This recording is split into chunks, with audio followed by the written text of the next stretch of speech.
하리라. 아멘. 말씀 제목 한번 따라합니다. 흠없는 자녀로 살라. 흠없는 자녀로 살라. 네, 나눠드린 유인물 보시며 말씀 나눕니다. 지난주에 예수님의 겸손, 예수님처럼 그리스도처럼 겸손하라, 그런 제목으로 말씀을 나눴었죠. 거기 보시면 말씀에 그는 근본 하나님의 본체시나 하나님과 동등됨을 취할 것으로 여기지 아니하시고 오히려 자기를 비어 종의 형체를 가지사 사람들과 같이 되셨고 사람의 모양으로 나타나사 자기를 낮추시고 죽기까지 복종하셨으니 그 십자가에 죽으십니다. 그래서 예수님의 겸손을 살펴보면 첫 번째는 하나님과 동등됨을 취하지 않으셨다라고 되어 있어요.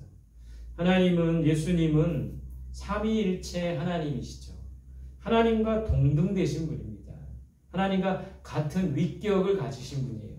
그러나 동등됨을 취하지 않으셨다. 이게 예수님의 겸손이죠. 여러분, 이단 교주들이 얼마나 하나님과 동등하려고 합니까? 하나님과 같은 위격이라고 말합니다. 자신이 보혜사 성령이라고 말하지 않습니까? 굉장한 교만이라는 거예요. 하나님과 동등하신 분도 자기를 낮추셨는데 감히 어찌 사람이 하나님과 동등할 수가 있는 겁니까? 오늘 예수님처럼 하나님과 동등하실 수 있지만 동등됨을 취하시지 않는 그 겸손을 배울 수 있는 우리들이 되기를 바랍니다. 두 번째, 예수님의 겸손은 자기를 비워 종의 형체를 가지셨다. 다른 성경 번역에 보면 자기를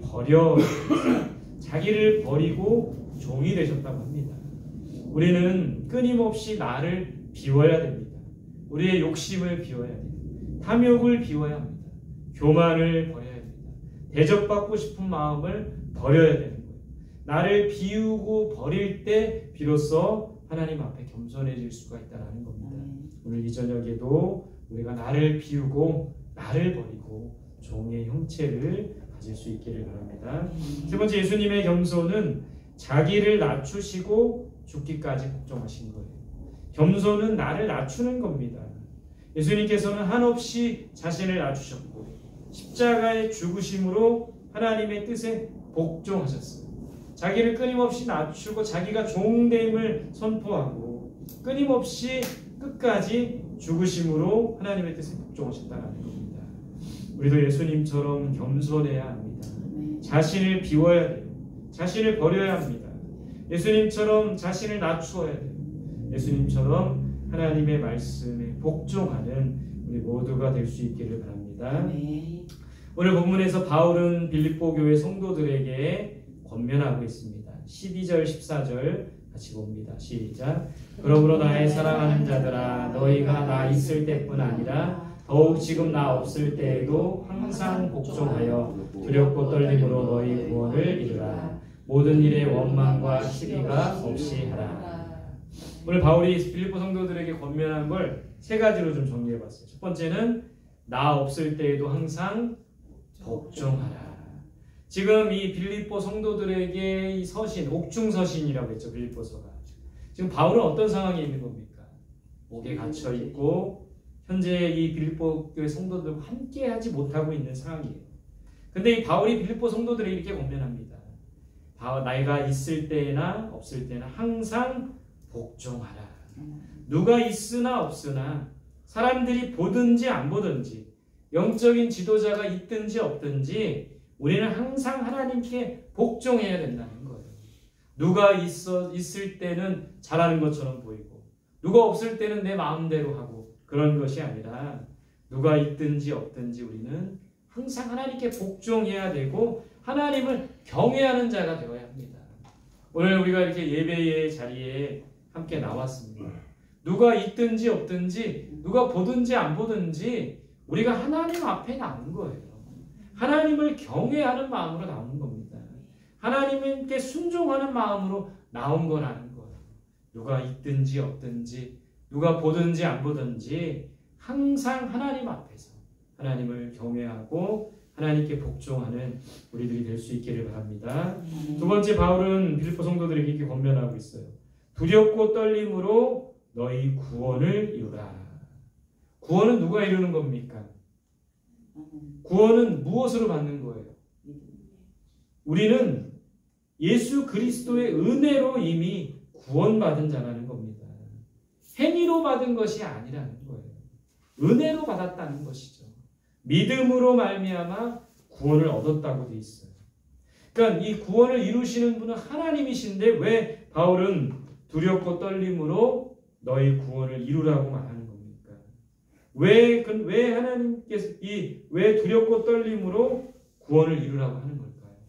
은혜로 하나님의 전적인 은혜로 구원받는 것인데 왜 빌립보 성도들에게 두렵고 떨림으로 너희 구원을 이루라라고 말하는 걸까요? 여러분 우리가 믿음으로 구원받는 것이지만 우리의 믿음을 계속 점검해야 된다는 겁니다. 오늘 이 사도 바울 선생님이 빌립보 성도들에게 말한 두렵고 떨림으로 너희 구원을 이루라. 너희가 구원의 주체는 아니지만 너희 믿음으로 구원받는 것이지만 너희의 믿음을 두렵고 떨리는 마음으로 계속 점검하라. 이런 의미가 담겨 있다는 거예요. 그러니까 우리는 항상 우리의 믿음을 점검해야 되는 거예요. 우리의 믿음이 거짓 믿음은 아닌지 잘못된 믿음은 아닌지. 지난주 주일에 우리 디모데가 어떤 믿음을 가졌다고 했어요? 거짓이 없는 믿음, 순전한 믿음을 가졌다고 했잖아요. 반면에 바리새인들은 어떤 믿음을 가졌어요? 거짓 믿음. 그 믿음도 아닌 것이죠. 거짓 믿음으로는 구원을 이룰 수가 없는 겁니다. 그렇기 때문에 이 바울은 끊임없이 두렵고 떨림으로 구원을 이루는 거예요. 우리의 믿음을 계속 점검해야 된다는 거예요. 거짓 믿음은 아닌지 잘못된 믿음은 아닌지 믿음이 변질되지는 않았는지. 많은 사람들이 나는 바른 믿음이라고 생각하고 가고 있지만 신앙생활하고 있지만 그 믿음이 잘못된 믿음일 수도 있는 거예요. 변질된 믿음이 될 수도 있는 겁니다. 그렇기 때문에 두렵고 떨리는 마음으로 항상 하나님 앞에서 우리의 믿음을 점검할 수 있는 우리들이 되기를 바랍니다. 세 번째 바울은 뭐라고 권면하고 있습니까? 모든 일에 원망과 시비가 없이 하라. 원망은 다른 말로 불평이죠. 시비는 다른 말로 다툼입니다. 다투지 말고 서로 조금만 이해하면 되는데 불평하거나 원망하거나 남을 탓하지 말고 내 잘못을 보면 되는데 우리는 남을 탓할 때가 많아요. 또 다툴 때가 많은 겁니다.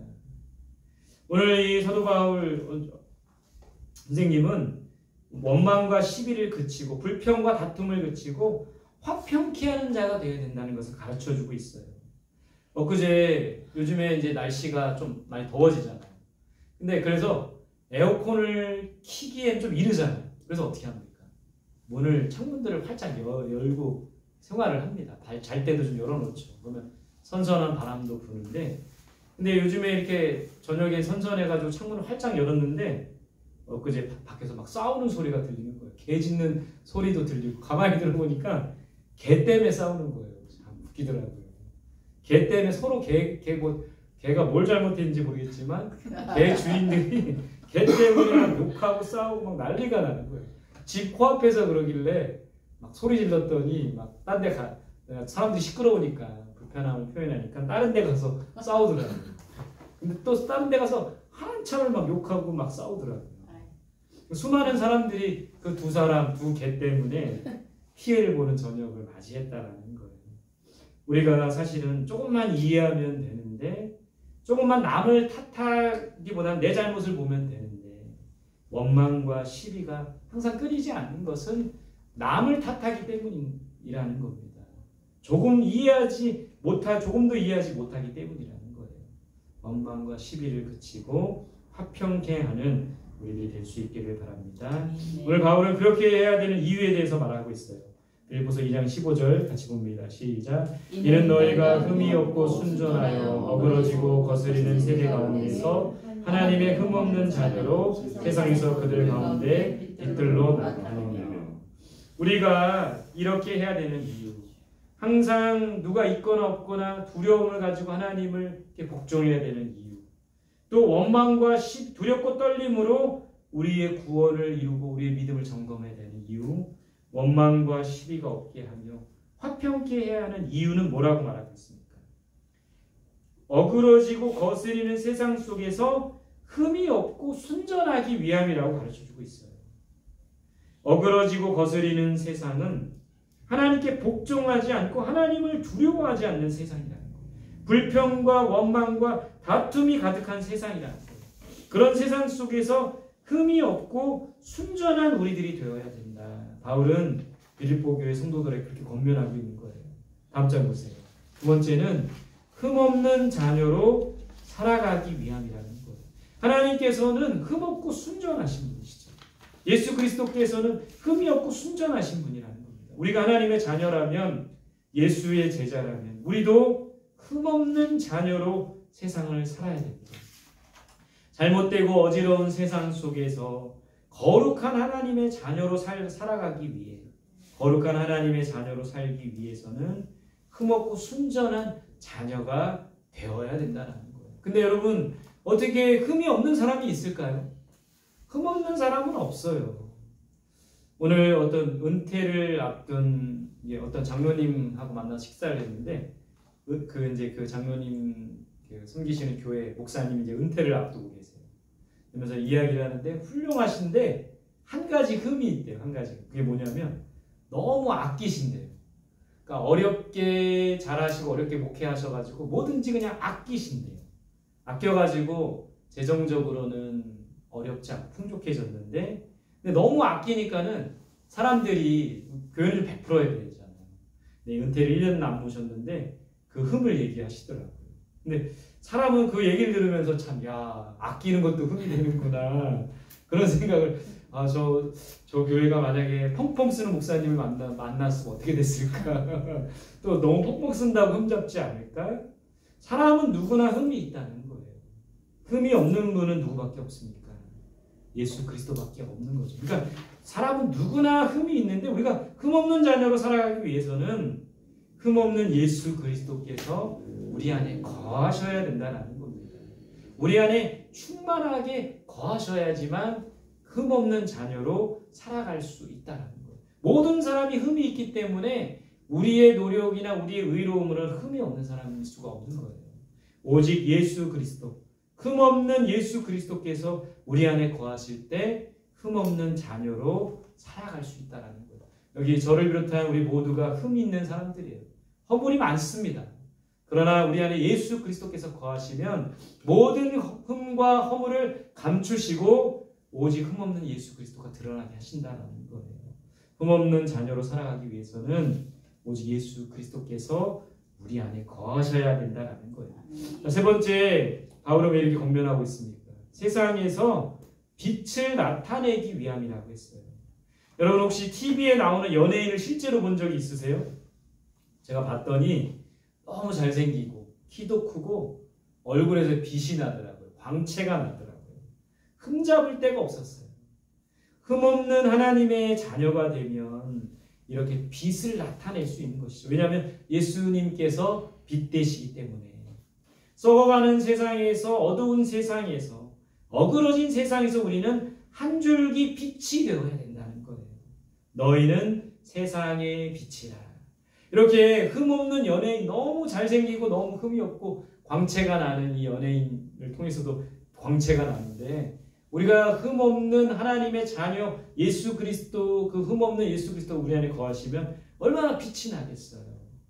세상에서 빛을 나타내기 위해서 오늘 바울은 이렇게 살아가라고 빌립보 교인들에게 권면하고 있다는 거예요.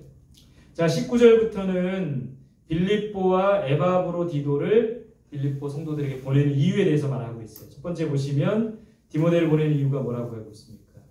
1번에 너희 사정을 알고 안위를 받기 위해. 디모데가 빌립보 성도들의 사정을 알고 전해주어서 바울은 그걸 통해 격려와 위로를 받기 위해 디모데를 보낸다고 했어요. 그러니까 바울은 이 빌립보 성도들의 사정이나 형편에 대해서 염려했어요. 그리고 누군가를 보내서 그 빌립보 교회 성도들이 지금 어떤 상태고 어떤 어려움 가운데 있고 지금 믿음이 어떤 상태에 있는지를 좀 알려줄 사람이 필요한 거예요. 그러니까 믿을 만한 디모데를 보냈다는 거예요. 디모데를 보내서 빌립보 성도들의 상황을 듣고 싶어 했던 것이죠. 두 번째, 근데 이 디모데를 보낸 이유가 뭐예요? 여러 사람 중에 디모데를 보낸 이유가 뭐예요? 2절에 보면 너희 사정을 진실이 생각하는 자이기에. 그러니까 바울이 지금 빌립보 성도들이 어떤 상태인지 궁금해서 누군가를 보내야 되는데 아무나 보냈다면 그냥 가서 그냥 뭐 대충 있다가 뭐 이렇습니다 이렇게 보고했을 거예요 아마. 근데 오늘 이 바울이 디모데를 보낸 거는 바울도 그 그리스도의 마음을 가지고 이 빌립보 성도들을 하나하나 살핀 거예요. 그 사정을 살피고 진실이 생각하고 염려하는 자였기 때문에.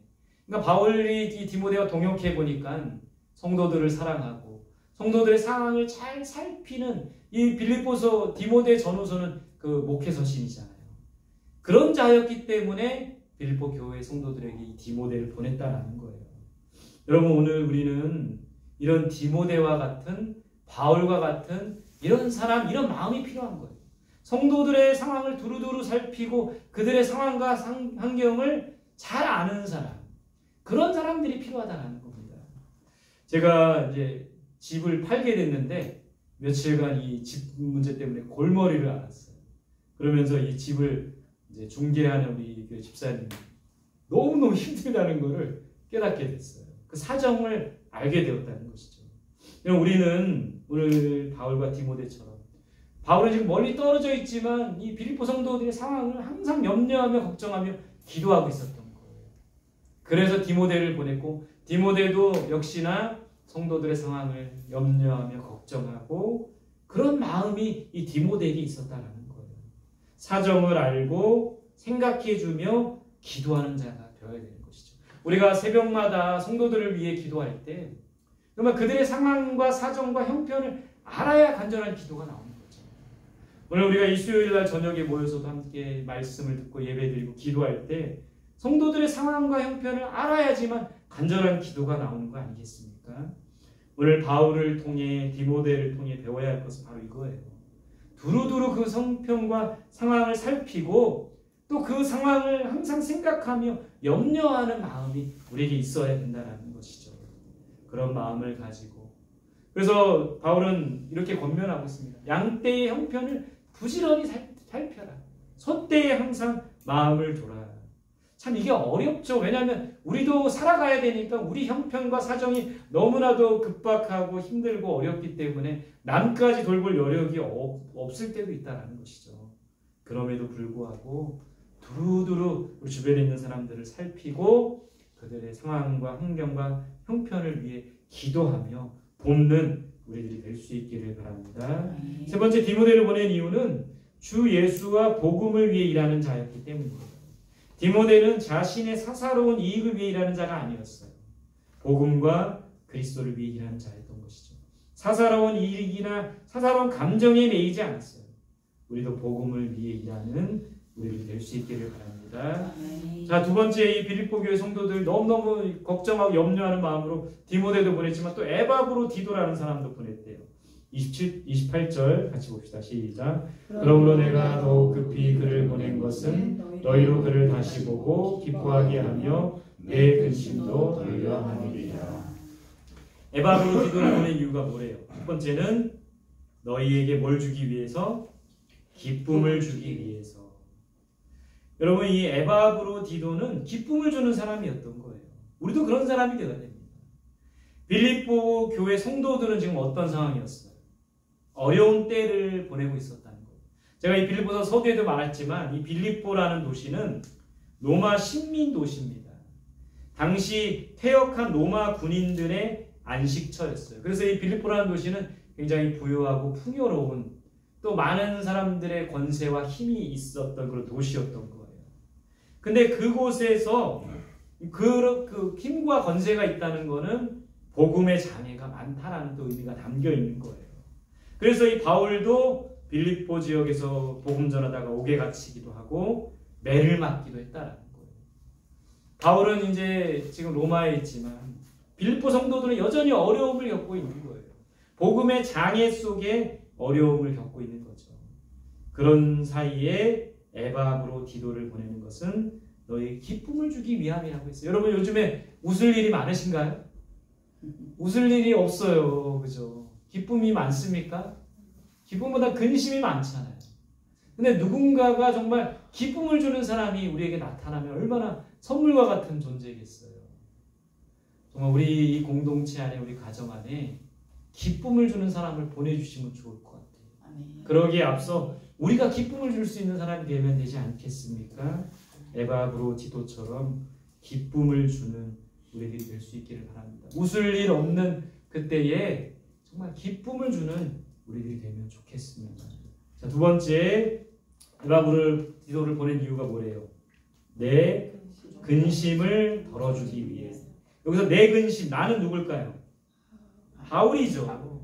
그러니까 너희들 빌립보 성도들에게는 기쁨을 주고 내 근심을 덜어주기 위해. 그러니까 바울은 빌립보 성도들을 생각할 때는 항상 염려가 되는 게 뭐냐면 고난받고 어려움을 당하고 있을 그 사람들, 여러 가지 힘들고 고통 가운데 있는 그 사람들에 대한 염려와 걱정이 있었던 거예요. 그래서 에바브로디도는 빌립보 성도들에게는 기쁨을, 바울에게는 근심을 덜어주는 그런 사람이었다는 거예요. 우리는 서로의 근심을 덜어주는 자가 되어야 합니다. 좀 전에 말했지만 제가 이번 주에 이 근심스러운 이 집 문제 때문에 굉장히 계약이 잘 되고 그럴 줄 알았는데 여러 가지로 어려움 속에서 근심스러운 일이 있었는데 이 근심을 제가 혼자 감당한 게 아니라 같이 감당해 주시는 분이 계셨어요. 같이 기도해 주시고 같이 함께해서 잘 이 이제 금요일 날 계약을 앞두고 잘 해결되어 가고 있는데 그러니까 서로의 근심을 이렇게 덜어줄 수 있는 우리들이 되어야 된다는 거예요. 자, 세 번째 에바브로디도를 보낸 이유는요. 너희의 일에 부족함을 채우기 위해.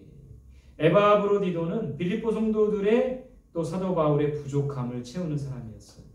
우리 모두가 부족합니다. 그 부족함을 들추고 부족함을 비난하고 부족함을 탓하기보다는 서로의 부족함을 채워주는 자가 되어야 된다는 거예요. 부족함을 채우는 에바브로디도와 같은 그런 사람이 될 수 있게 바랍니다. 오늘 에바브로디도와 같은 그런 사람이 되면 좋겠어요. 기쁨을 주는 사람, 근심을 덜어주는 사람, 부족함을 채워주는 사람. 얼마나 귀한 사람입니까? 먼저는 우리가 그런 사람이 되어서 이 공동체 안에, 가정 안에, 이웃 안에 이렇게 기쁨과 행복을 주는 사람이 되었으면 좋겠고요. 또 우리 공동체 안에 그런 사람을 보내주셔서 정말 날로 기쁘고 화목하고 평안한 우리의 부족함이 채워지는 그런 믿음의 공동체가 될 수 있기를 간절히 소망합니다. 그런 사람이 되시기를 바랍니다. 함께 기도하겠습니다. 첫 번째는 두렵고